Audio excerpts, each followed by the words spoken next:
Killer couple realizes cops found their murder house. Yo, Murder House the game? They have a copy of Murder House? Step out of the car. Man, move over here. Hands up, please. Why are you doing this? Let me ask you this. What did you do to that girl? Yo, the fuck is, why is this, bro, what the fuck's this guy doing? Why are you doing this? Like, what? He's got his dogs out on a Mitsubishi? Like, bro. Let me ask you this. He's vibing, What did you do to that girl?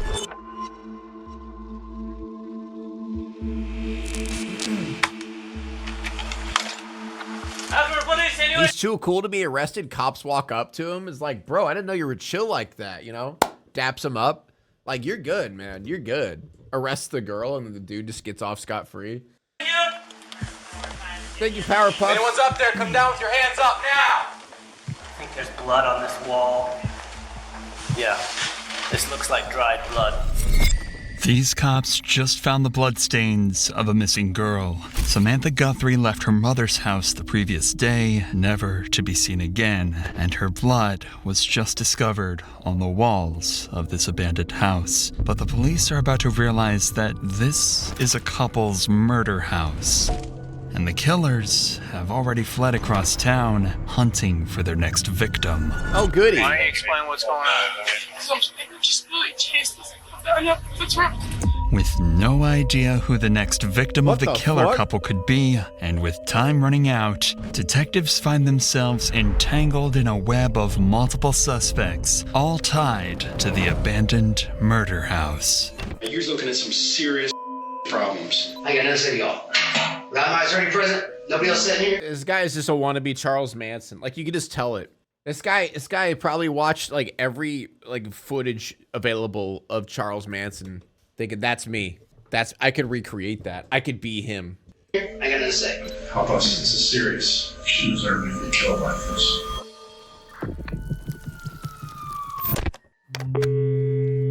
Everything started in November 2018. He's not that when guy, her mother pal. called police, worried that her daughter had vanished without a trace. It had already been more than a day since anyone had seen 18-year-old Samantha Guthrie, and the cops arrived quickly to take her mother, Joni's, statement.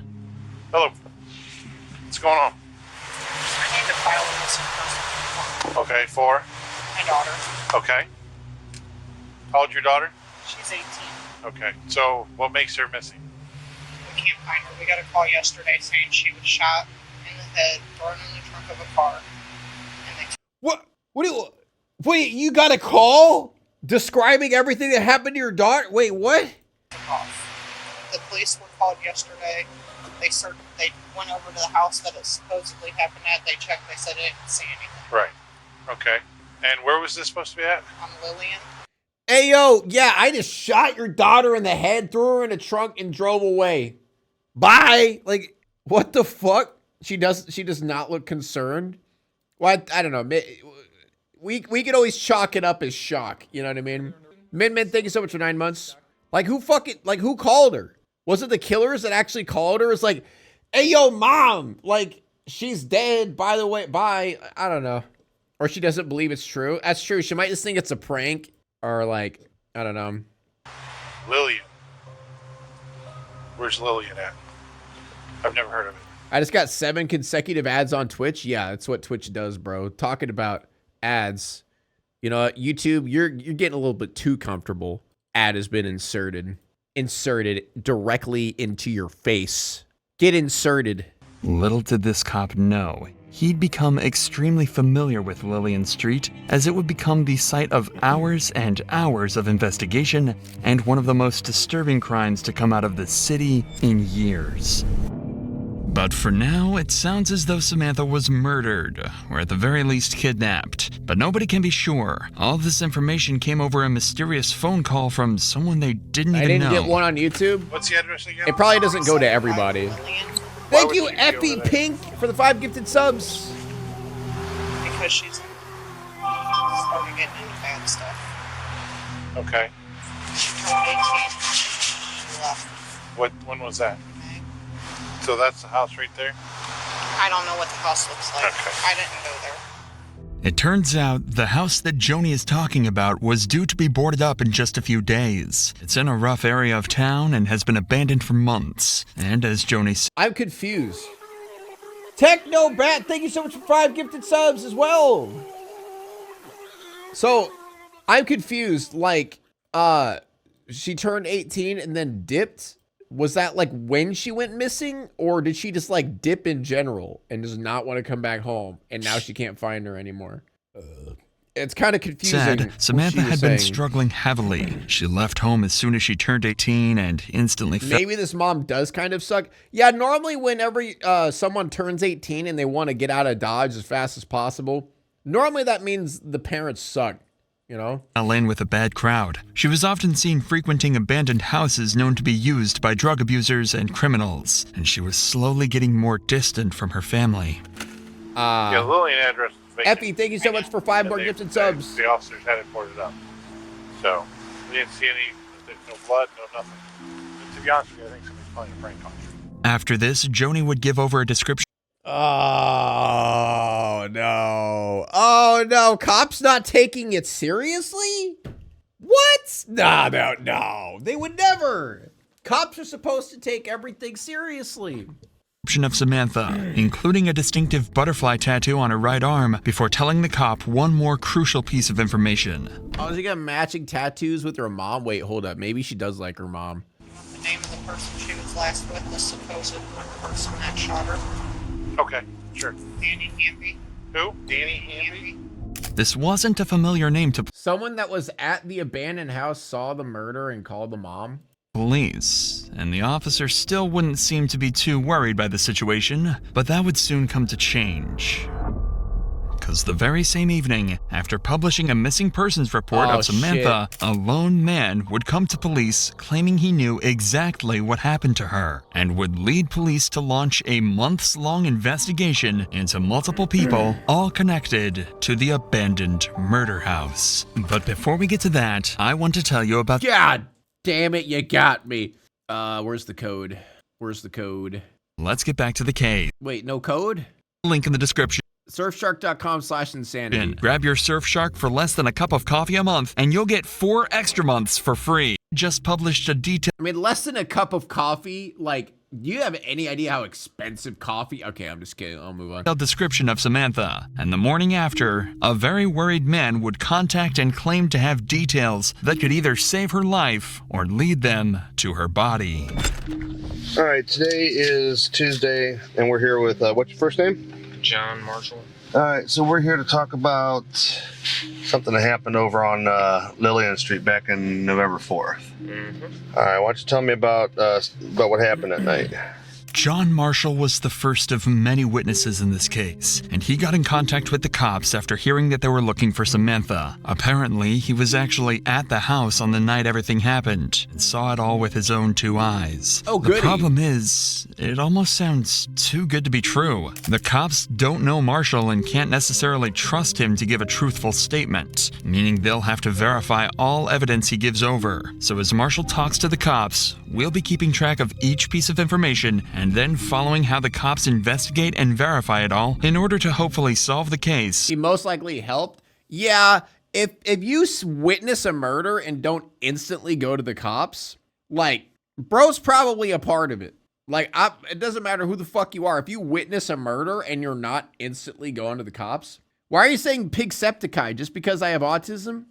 And find Samantha. Sam had been trying to get a ride over to the house for a few hours. I didn't feel like driving anymore to go pick her up, so I didn't pick her up that Do an Irish accent right now. Top of the water! night. And a few hours later, she showed up from an Uber, I'm guessing, that her dad had. All right, now when you say the house, what's the address? 75 Lillian. Okay. I'm guessing 10 out of 10, from what thanks. I've been told, her dad paid for an Uber for her to get over there. Okay. This is already an easy piece of information to verify. If Samantha's dad did pay for the Uber, then he'd certainly remember that and be able to confirm it. And conveniently, the cops had interviewed her dad a few hours later, and he did indeed tell him that he'd bought her an Uber that night. On top of that, the address Marshall gave was also correct, so it seems that he's turning out to be trustworthy so far. But I was walking to the Circle K on Copley and Rhodes to get cigarettes and Gotta get his when I Marlboro seen Reds. her and Yoshi walking to the house on Lillian. And about half hour after I got back to the house, and half hour, 45 minutes or so, Danny showed up and knocked on the back door. I answered the door. Now, how do you know Danny? Just in passing. Yeah, You know- chat, Yoshi from Mario. From the house? Yeah. And you know what his last name is? And The green fucking dinosaur? Now, things are starting to get weird. That's the name that Joni said With could the be tongue? the killer. Yeah, with the tongue. And Marshall seems to know him and the people he's friends with. Okay, was he by himself? no, he was with Tony, Okay. is what I was told her name was. And that one black guy that I have never seen before. Okay, do you know what he looks like? Yeah. I think, what's his name? Marcus? Something with an M, I want to say. Or, What's he look like? William. Okay, William. All right, what's he look like? Tall, about 6'2", 6'3", 225, medium build, Okay. dark skin. So they came up to the back door. Yeah. All right, and they knocked on the door? Yeah, And who let him in? I did. Okay, so you let him in, and then what happens? They went upstairs and talked to Jody upstairs. There's people legitimately named Yoshi. It's probably a nickname. I'm assuming it's a nickname because, like, there was a drug dealer I knew the nickname was literally Yoshi. I'm not even exaggerating. There was a dude that like sold drugs, and his nickname was literally Yoshi when I was younger. Upstairs in Jody's room was Jody, Kim, Kate, Sam, then Danny and Tony, and William stayed downstairs.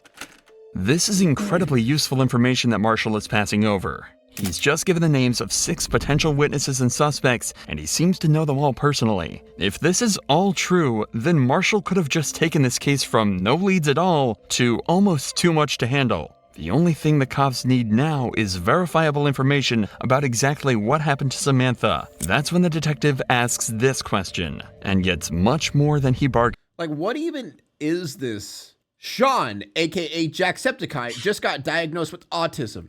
Like, did you just, like, that sounds like a fucking article title that you found on the internet, and you just, like, copy and pasted the title. Like, what is it? What? You just came into my chat? Sean, aka Jacksepticeye, just got diagnosed with autism. Like, what? Okay. For. All right, so Sam and all them were upstairs. Huge day for autism. So what happens people. next? For autistic I didn't people. hear any yelling or anything, but music was playing. Mm-hmm. And Sam came downstairs looking kind of distraught, and she looked at me. I'm like, then go out the back door. Go out the back door. If you know, she kind of looked like she was panicking, so I'm like, leave. Right. But she went to the basement, and 2 or 3 minutes later, I heard a little bit of a commotion, and then Sam came upstairs first, and she had like a little bit of a bloody nose. Okay. Or a busted lip, I couldn't tell. And she went back upstairs to Jody's room. Danny and Tony followed. Like, followed her or chased her? No, followed. They Okay. just So the kinda, murder house is a followed. party And house? Yeah. 5, maybe 10 minutes. Sounds like it's like one of those places that like druggies hang out. I mean, they're 18, and like I literally, dude, am I one of these people? Am I a fucking druggie? There was an abandoned house when I was younger that people threw parties at and had like a bunch of drugs. Is this me? Are these people me? Wait. Minutes later, Sam came running down the stairs. Danny was right behind her, and by the time she got to the 4th or 5th stair down from the living room floor, You're not a druggie, just everyone you knew was a druggie and you just took drugs. Yeah, I was not a druggie. I just hung around druggies and took drugs. Big difference, chat. Large difference, okay? he shot her in the back of the head. What the fuck? It doesn't get much clearer than that. Apparently, Samantha then fell to the ground, and the house fell into disarray. Two men named Yoshi and William then started... All right, I'm sorry. I got to build this up again. We're busy talking about the druggies. What's the build-up? Followed, and 5, maybe 10 minutes later, Sam came running down the stairs. Danny was right behind her, and by the time she got to the 4th or 5th stair down from the living room floor, he shot her in the back of the head. Okay, it's not any clearer. Bro just killed her. It doesn't get much clearer than that. Apparently, Samantha then fell to the ground, and the house fell into disarray. Two men named Yoshi and William then started to order Marshall and his friends around before helping to carry Samantha's body to a vehicle outside. The detective was starting to get a perfect picture of what this case really was, but there was still one burning question. Okay, is Sam alive? It sounded she was making noises, but in my past experiences, it sounded more like a death gargle. Hold up. What past experiences? I'm sorry? Your body's shutting down. Okay. Honestly. So she's still kind of breathing at this point. Yeah, but she got shot in the back of the head by 8 to 10 inches away with a Smith & Wesson MP40. Okay. From the sounds of it, Samantha technically survived the shot, but it wasn't looking good. If she wasn't taken to a hospital quickly, she likely wouldn't have made it. But it doesn't seem like the killers were expecting her to live. At least the cops now have a possible murder weapon, a Smith & Wesson MP40. Remember though, the cops have already searched the house and didn't find any evidence of a murder. But given the importance of this information, they decide to go back and see if they missed anything. At this point, cop isn't going to question that. I don't think you're legally allowed to like question beyond the case that you're investigating. Samantha's life hangs in the balance. If they find a single bullet casing or blood splatter, I it doubt likely it. means that Marshall was telling the truth, if she's alive and Samantha is long dead. That's the only thing. So just pull up. They're hoping she's alive, but you know, when you take a bullet to the head.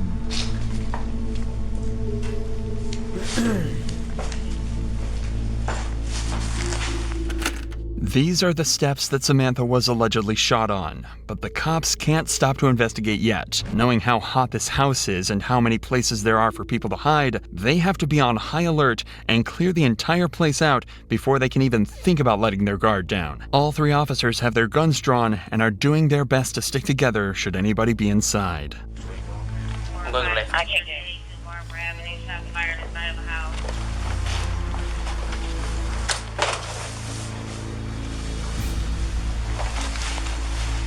Creepy ass house, yeah. It's a murder house. It's got to be creepy. You can't call it a murder house and it just looks nice.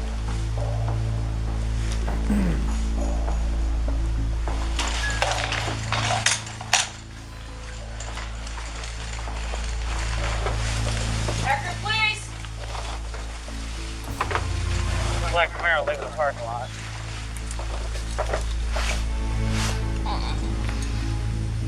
By the looks of it, Dad came here.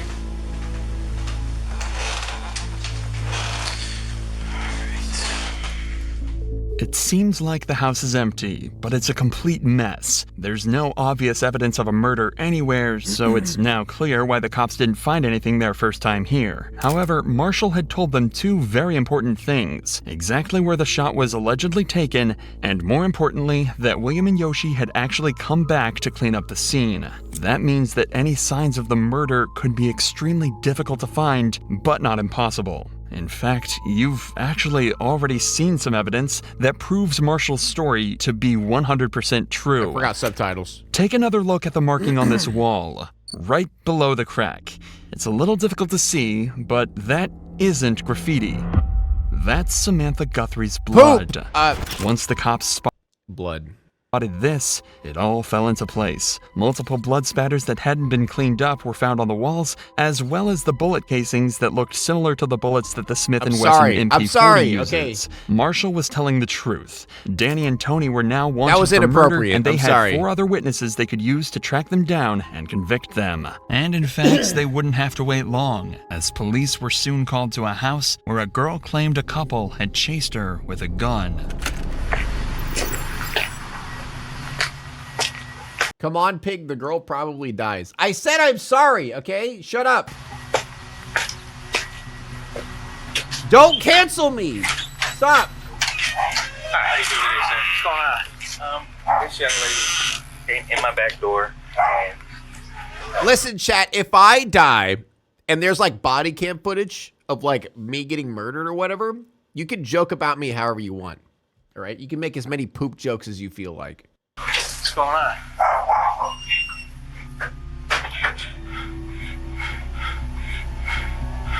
You want to step outside and talk? Who's they? Huh? Do you need EMS for anything? This is Kimberly. One of the girls that Marshall mentioned was at the house the day Samantha was shot. The owners of this home called the cops after she begged them to let her inside as she was being chased, allegedly by some others that frequent the house on Lillian Street. The cops are desperate to know what could have possibly made her this distressed, so they bring her outside to their cruiser to talk. You're safe now, okay? Why don't you explain what's going on? Why would there be body cam of you being murdered? Because it would be a cop. What do you mean? So keeps like looking all around. Who's they? What do they look like? This guy named Human. Black guy, white guy? Black, like short. What was he wearing? I'd be breakdancing in the middle of the street and they'd be like, no, his moves are too dangerous. It just takes me out, you know? Too dangerous to be kept alive. Black pants. And be surrounded by acorns. Short sleeve hoodie thing that like had a hood, like it's drawstrings right here, but it wasn't like a hoodie. Just one black guy? You know, they had pictures with a bunch of white guys. And I think a black and white guy? There was a black guy, like 3 white guys. And then like a mix. I think that was just running. Whatever happened to Kimberly was clearly a blur to her, but the cops are starting to get a little concerned. Barely a couple days after Samantha's supposed death, one of the witnesses gets chased by a group of people holding guns. It could just be coincidence, albeit a terrifying one, so the cops ask her why she was in town to see if this could be related to anything else, and they get the most worrying answer possible. So you're from the Falls, you were visiting a friend here in Akron. Where's that friend at now? And where do you know where they live? I have no idea where they are. I'm gonna run her name. What's the friend's name? What's her last name? Harris. Jody Harris. Do you know what street she lives on? That's a guy. What's that? It's a guy. Okay, what street does he live on? He's on Lillian. What is it? Lillian? The only reason Kim was in town was to meet her friend Jody on Lillian Street, and she doesn't know anyone else from around here. That's when the cops come to a horrifying realization. They think Kim was just attacked because she was a witness to Samantha's supposed murder, and now they have a terrifying situation on their hands. If they don't track down the killers and all their accomplices quickly, they could be looking at a lot more than just one murder. Are they gonna go kill everyone that witnessed it? This case had now become a top priority, and all local officers and detectives were on high alert for any leads that could help them find even just one of the suspects. And that's when they got a potentially life-saving call. A man was claiming that Danny and Tony had pulled a gun on him inside the house, and that the suspects were now in the parking lot outside bragging about killing somebody just days earlier. Well, fucking, oh my god, dude. Cops immediately... Very, very normal, smart thing to do as a killer. Go in, pull a gun on someone. Yeah, remember when we, like, murdered that one girl in cold blood? That was so cool. Yeah, when was that? What day and location? And what was the girl's name? Yeah, that was, that was great. So fun. I would do it again. I'd murder her again.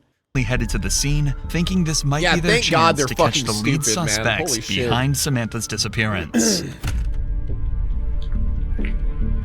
Dude, so the dude was vibing on the car, yapping about how he murdered someone. Like he's just sitting there, yeah, bro, totally fucking killed that girl, man. That's crazy. Fuck, dude, I can't wait to kill again. I'll do it again. I don't even fucking care. I'll fucking kill again. Step out of the car. Step out of the car. With his dogs out. Man, move over here. Step out of the car. Hands up, please. Hands up, please. What is that? Guys, I don't think he's chill No, like sit that. down. Yeah, I don't think he's chill like that either, Chad. Put it down. Why? Why are you doing this? Put it down. Hands on top of your head. Murderers are cringe, not even joking. That was a very brave comment, Effie. I like how you added the not even joking, bro. Like, murderers, cringe. that was based and brave of you. Hot take, to be honest. Stay right there. I'm not even joking, dude. Turn around. Nope. Stay right there. I'm telling you for now, okay? I'll explain to you what's going on in a second. Do you have any sharp on you? No. Any weapons or anything? Don't reach for nothing. Do you have any weapons on you? Based. Have a seat. Stand up for me. Bro, you gotta What are put you doing down a with your foot, man? towel. I got Oh! Blisters? blisters and fucking, it's called jungle rot. Ew! What the fuck is jungle rot? What? Ew! Ew! You got your dogs out with some fucking jungle rot on them things? Ew! There's no right here. Thought you liked that shit, pig? Yeah! To an extent. Where at? Don't reach. Yeah. Fifth pocket. Fifth pocket right here. Okay. There's a knife right there. I'll take care of it. I just want to make sure I got a bag of needles in my pocket. A bag of needles, you said? Yes, sir. So far, this has been surprisingly easy. At this point, the officer had no idea it would actually be the interrogations that'd be the hardest part of this process, but he's enjoying the simplicity while it lasts. Soon, a couple more officers arrive on the scene to help search Danny and Tori, secure them, and collect some information before they're taken away for questioning. I haven't been upstairs to talk to whoever lives here yet. Okay. We're not Is jungle rot like trench foot? I don't know. Google it. Chat, look up pictures of jungle rot right now. Put that in your history. Jungle rot feet. Put that in your history right now. He was in the driver's seat. She was digging in the trunk. She saw me, looked like she did something, and she closed it real fast. I just did a quick pat down and make sure they have any guns on him. But if you guys could try to get a hold of him, figure out what the hell is Now. going on here. You don't have anything on you that's gonna poke me, frick me, anything like that, right? No weapons we need to be aware of? If you do, tell me now. I actually have my gun. I only had it because. Where is it at? Is it loaded? It's not loaded. Very interesting spot to put your gun, a loaded gun. Is it right here on the side? Yeah. I don't want to set it off. I never used it before.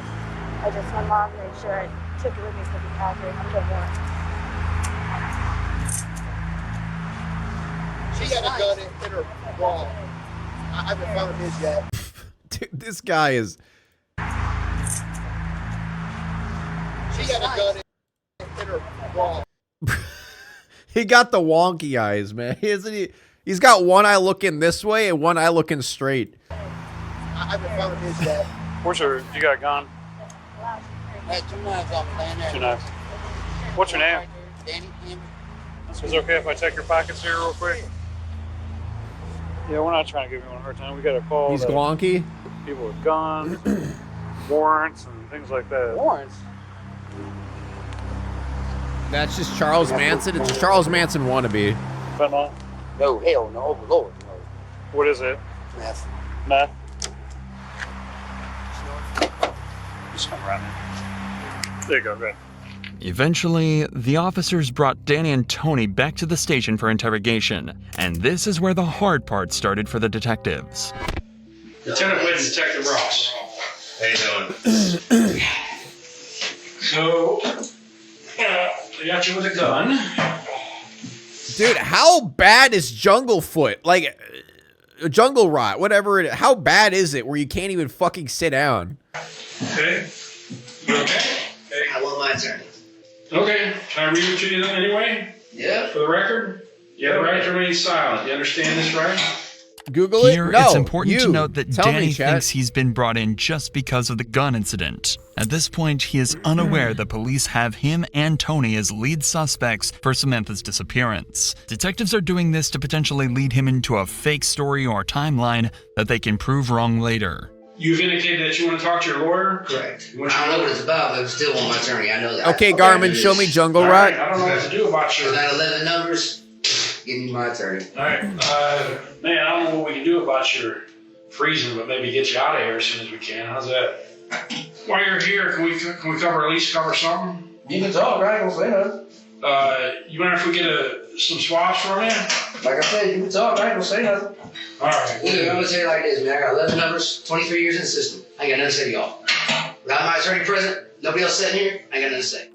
Danny's been in this situation before, and he knows exactly. It ain't his first rodeo, I guess. Thought Pig was about to whip the dogs out? Yo, chat, calm the fuck down, man. Shit. Exactly what to do. At the very least, stall the detective's process for as long as possible. He's staying quiet and refusing to speak without an attorney present, as is his right. So the detectives have no other choice but to switch over to Tony and see if she will budge instead.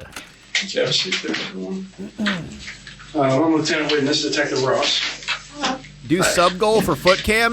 10,000 subs. I didn't know anything else can I tell you. I never had a weapon before in my life. My mom gave it to me because I was still working here at late night. So We're gonna read your Miranda rights, okay? they already did that. Okay, good. Okay, you understand them and everything? Okay. There's a girl that's missing. I know my dog's worth, chat, alright? I know my dog's worth. And we have strong reason to believe he's involved in her disappearance. He couldn't do that. So, He couldn't do that why couldn't you do it? because he's not that type of person. Okay, but we, like I Jungle said, we rod have is slang for a lot trench of foot? information Oh, pointing okay. to his involvement. Chat, Google in this trench girl's foot. disappearance. So what I want from you to know if you've ever seen this girl before, and think hard. Femboy at 1,000, foot cam at 10K? Yeah. Okay, and you've never seen her before. That's true. They're deciding to be a lot more upfront with Tony and treat her not as a suspect, but more of a witness. It's likely she wouldn't confess to being involved in the murder, but they think there could be a chance that she'd turn Danny in if she thought it meant she'd get away. Unfortunately, though, having been on the wrong side of the law in the past herself, she's not about to help the cops out so easily. I'm gonna be straight with you. He's looking at some serious problems. And from what you're telling me, if you were with him that whole time the past 3 days, which she went disappeared in the last 3 days. So if you were with him the whole time, you know what my next leap is. Well, that's ridiculous because he was with me. We were in Warren. Think real hard, because this is very important to what happens with you in the future. Okay? No, I get that. I'm not that stupid. I Okay, catch hang on, on. hear me out. So this is not a misdemeanor crime we're investigating. We don't do that, okay? When we get involved, something bad has happened. We know some other stuff went on this weekend, specifically yesterday, Saturday night, at a house in Akron. So I don't want you to get in any trouble with something that you were just along for the ride. But if you're going to sit here and tell us, My mom made me help with vacation Bible school. There was a kid who kept trying to bite his foot because he said it tastes like cheese. I called him Cheesefoot the entire time. I don't even remember his name. Chat, Google Cheesefoot. with you the whole time, you think you're helping him, but Don't read it out loud. Wait, did I? I thought I read that in my head. you're not. You're hurting yourself. Let me tell you about the house where it happened at. We've talked to people that's been at the house. My bad. They were all at this house where this girl disappeared from. In fact, something bad happened to her at the house. You know why we know that? Because the guys, we've already talked to him all day. We spent all day talking to him. And he gave us detailed accounts of what happened at that house. You have to think hard about how you want to handle this, because if you're going to sit here and vouch for him, that can get you caught. That can get you in trouble. You have kids? Yes, You I have mentioned 2 kids. 2 boys? Yes. Okay. Oh, dude, why are they always parents, man? Like, they're always parents. What'd you do if one of those boys went missing? Everything I could to find them. Okay, would you expect people to help us to find him, to locate him? Yeah. I thought you were dyslexic. Yeah, dyslexic, not illiterate.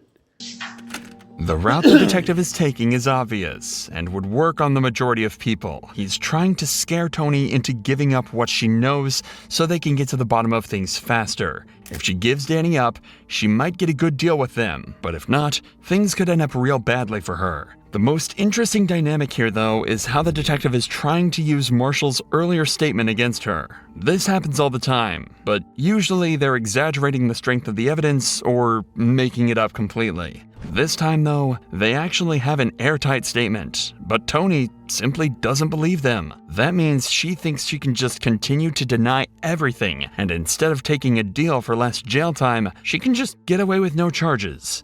Ah, the classic nuh-uh strategy. Seen it time and time again. It works. Nuh-uh, nuh-uh. You know, just keep doing that. So with this in mind, watch how confidently she denies everything, unaware that the detectives know every word she speaks is a lie. So, this girl's family has been out looking for her all day. Okay, but unfortunately, we already know what happened to her. So from here on out, anything that based on what you're telling us, I mean, we're giving you this chance to talk to us now. Anything that in relation to her, what happened to this girl, is going to be attached to you too, okay? Because we're giving you a chance. But if you want to cover for him, that's fine. I don't care. It don't matter. It don't matter to me. That's just. We're going to move on I'm with the sorry investigation. that this happened to that girl. I don't. We have reason to believe you were there. That I was there. Mm-hmm. I don't kick it in Akron like that. I just started to come to Akron when I got hired. Yeah, I don't roll like that, man. Yeah, I don't kick it down there, bro. That's very normal thing to say in a murder investigation. Nah, I couldn't have been down there. I don't fuck with that area, you know. I don't kick it down there, man, you know. I'm up in a different area, a different spot. That's my kicking spot, you know. That's where I kick a rock down the road. That's where I kick like an aluminum can down the road, you know.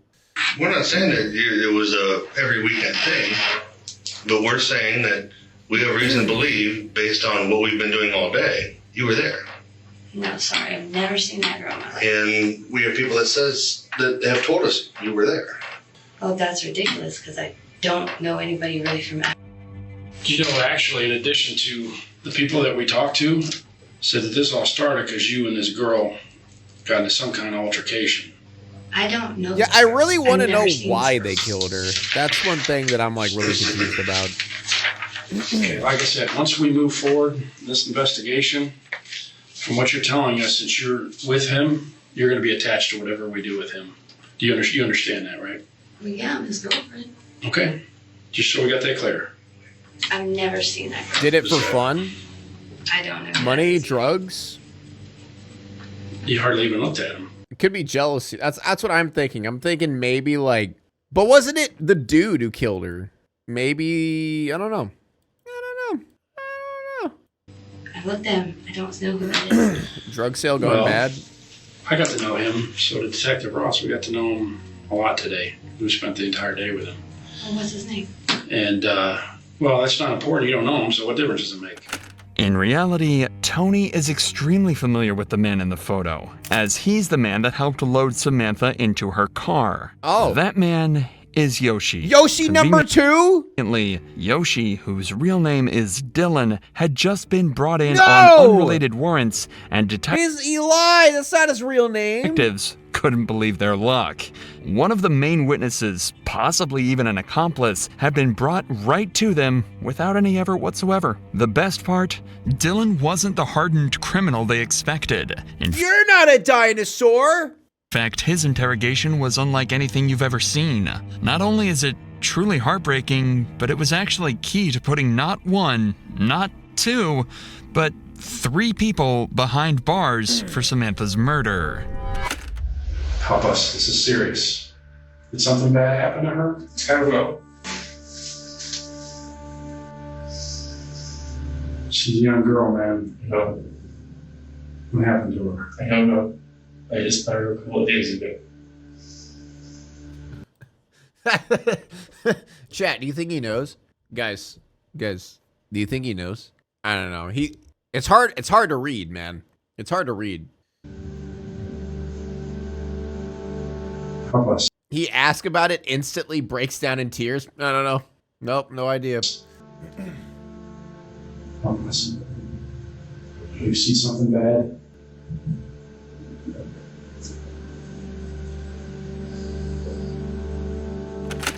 Not 5 minutes into the interview, we see an emotion painted on Dylan's face you don't often see in the interrogation room. Yeah, this guy obviously did not want to be a part of the situation. He's holding back tears, trying to hide his face, and is exhibiting a type of stress you rarely see in criminals. He's terrified and devastated at the same time. After all, he's just 19 years old. He shouldn't be caught up in all of this. The detective picks up on this immediately and wants to figure out precisely why Dylan feels so strongly about all this. They spend some time discussing simple details, with Dylan deflecting pretty much everything. I don't know, I don't know. It's like, I understand to an extent if you're scared in that situation and they kill someone in front of you and they're threatening you and you have to follow their orders or they'll kill you, right? Because that happens. But to still say no idea whenever you're in this situation, come on, man. Come on. But this whole time, the stress is building up in Dylan, and 15 minutes later, the detective notices that he's on the verge of completely breaking down, and he decides to exploit this perfectly. Get him! What did you see? I told you what I saw. No, I mean, there's more that you saw. We need your help. She deserved to be killed like this. Help us. What if this was your family member, your sister? Oh, he's going for the guttural. Hey, there comes a time in your life where you have going to for the jugular. Make a right decision, do the right thing. We need your help. She's actually dead. Okay. Is she? That's what I'm talking to you about. Did you see something that happened to her? If we talk about it, you're going to feel like the weight of the world is off your shoulders. There's only one thing that makes a person get this emotional. Yeah, I feel bad for this guy. I don't think he had anything. He just got stuck in a bad situation. I don't know why. Don't know why what? Why I feel so close to her? So you guys said, well, you're close to the same age, right? You felt a connection with her? Because you maybe had the same problems growing up and stuff like that? Probably. They're tricked into believing if they say anything, their family dies, when really that's just not, it's probably what happened. The kid's 19, so, if you witness someone get murdered and they're like, yeah, if you say shit, your family's gonna die, yeah. Talk about just life and stuff like that. Yeah. You listen to music as well. Oh, he liked her. You guys like? Yeah, he definitely liked her. She played music. I don't really prefer music. I just like the white noise. It's tough, man. I'm sorry. Poor guy. I'm sorry we're here. I think fine up to this point. Not talking about it, not thinking about it. I mean, I was thinking about it, but what were you thinking about? Just this person that could have been a potentially good friend, or maybe, I don't know, is not going to be that person. No, it hurts, doesn't it? Maybe you can help her. Poor guy. She may not be here, but that doesn't mean you can't help her. Help her what? Trauma Fridays. Help us find out what happened to her. There are hardly any words to describe what Dylan must be feeling here. He was clearly born on the wrong side of the tracks and fell in with a bad crowd. He also clearly loved Samantha, which is really the biggest tragedy of all. Over the dozens of interrogations with witnesses that were conducted, detectives realized that Samantha was murdered over a small disagreement with Danny and Tony. It was needless, senseless, and ruined countless lives, and Dylan is unwillingly right in the center of it all. the fuck? The detective gives Dylan a moment to calm So down. it wasn't even like a big disagreement or like a big situation. And work through his emotions. Then he tells Dylan that he has one more chance to tell him what happened, bring peace to Samantha's family, and get to the bottom of this once and for all. I was on my way out. Sam came back and I guess his girl or someone came in with her. They were yelling at each other, arguing. We go towards the direction of downstairs. She turned around and came back. Either slapped her or put something on her cheek or something. I don't know. And she went downstairs. While she was on the stairs, turning that corner to go down the rest of the stairs, he followed her and held the gun up, shot. I don't know where he hit her. He only grazed her. She fell on the ground at the bottom of the stairs. Grazed I her? had to carry her out to the trunk. Did he make you do that? Did he make you carry her out to the trunk? I wasn't not going to. You still have the gun out at that time? No. But I mean, that's not what had me do it. I mean, there's a body in the living room and blood everywhere now. So we got it on the French truck. Or I got on the French truck, tore up the carpet. I can understand being intimidated from people saying they'll endgame your family if you say something, but personally, I feel like it's not off the table to try to get the message out either anonymously or immediately. Well, that's, I feel like person per person kind of situation. Like me, you know, like obviously I'd say something, but I feel like it depends on the age, the maturity of the person, and, you know, how much they're willing to risk. Because, yeah, it is a lot easier said than done. A billion percent. You don't know unless you're in that situation. Some people will just completely close up and shut down.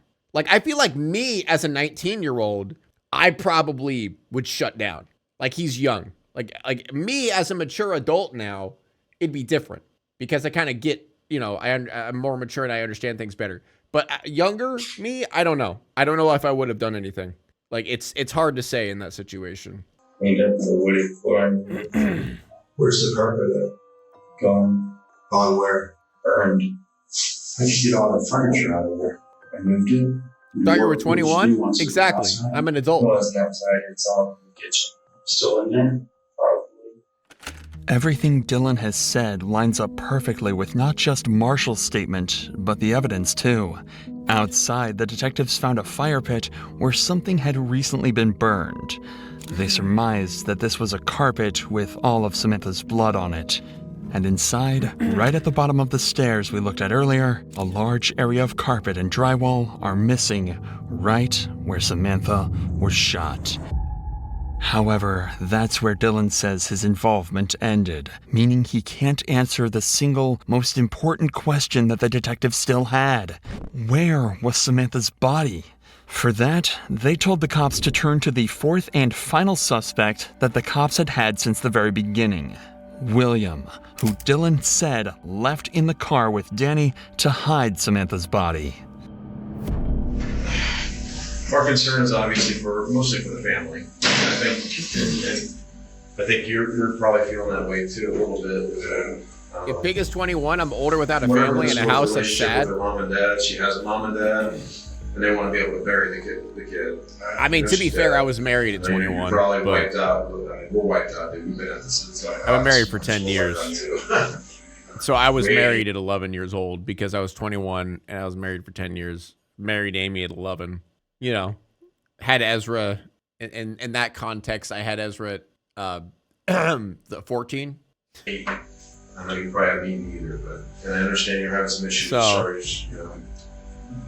Pig was a child groomer? No, I was a child groomer. We were the same fucking age, idiot. I want you to try at least think about, like, where are you guys?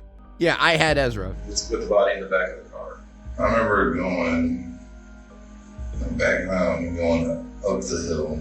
And unfortunately, it's just the way that I was laying down on the back. You were like actually physically laid down, or you were like kind of relaxing? No, they told us to lay, yeah. They wanted me to lay out. They wanted me to lay low. Like, I was scrunched up, I was down. I thought they wanted me to lay down in the back and they wanted me to see where we're going, and I really thought that was it for me, really. William was happy to cooperate with the detectives, which made their jobs considerably easier. The only problem is that he didn't actually see where they drove. He was forced to lay down in the back of the car so nobody saw him in the car from the outside, so he might not be as helpful as the detectives initially thought. However, he was able to tell them that they didn't travel for very long and gave a description of the area where they finally hid the body. Was there like a lot of, was it a real rural area? Was Yeah, there a lot of it was getting more rural at that point, you know. I remember just a lot of, before we got to the place with the fenced off area where he pulled in, where he wanted to, I guess, take her body to, I just remember like a lot of taller trees. I remember seeing a lot of orange, you know, a lot of the fall colors, you know, just really popping out. Like it was just really, really bright because there was so many trees. You know, so I knew we were Low-key scared of getting murdered? And I popped up to the car. I guess it was just like a that sucked. Road, you know, not really marked, you know. Just anyone in chat not want to get murdered? 2-lane road. I didn't see any cars coming. Me neither. It wasn't the most detailed description ever, but it turns out it was all they needed. Oh, a few days later, an officer mentioned that did they get rainbowed on the case? They might know an area just outside of Akron that matched. It just gives them a description of fall foliage, and Rainbow gets the exact location. The description. So they sent out a patrol car to search the area, and sure enough, they found it. Samantha's body lying amongst the dirt, not even buried, just dumped out in the open. Immediately, they were able to identify it by the butterfly tattoo on her arm that her mother had mentioned all those days ago. Their search had finally come to an end, and her family could finally make peace. The only question now was what to do with the suspects. The detectives clearly named Danny as the murderer, with Tony having a large role in the murder too. However, despite how helpful William ended up being, the rest of his interview and other witness statements implied he had a lot more to do with the murder than he initially let on.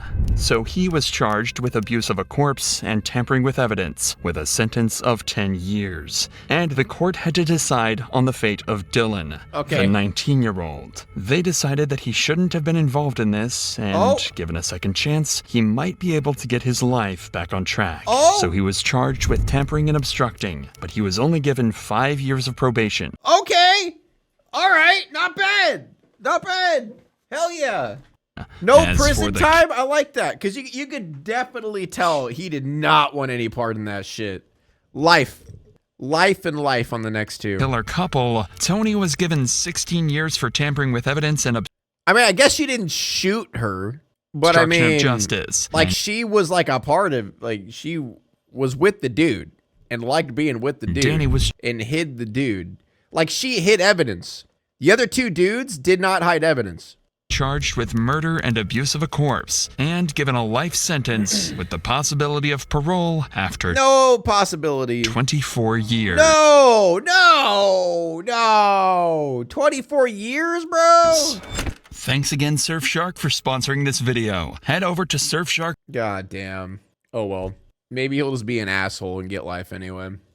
Now it's time to walk away.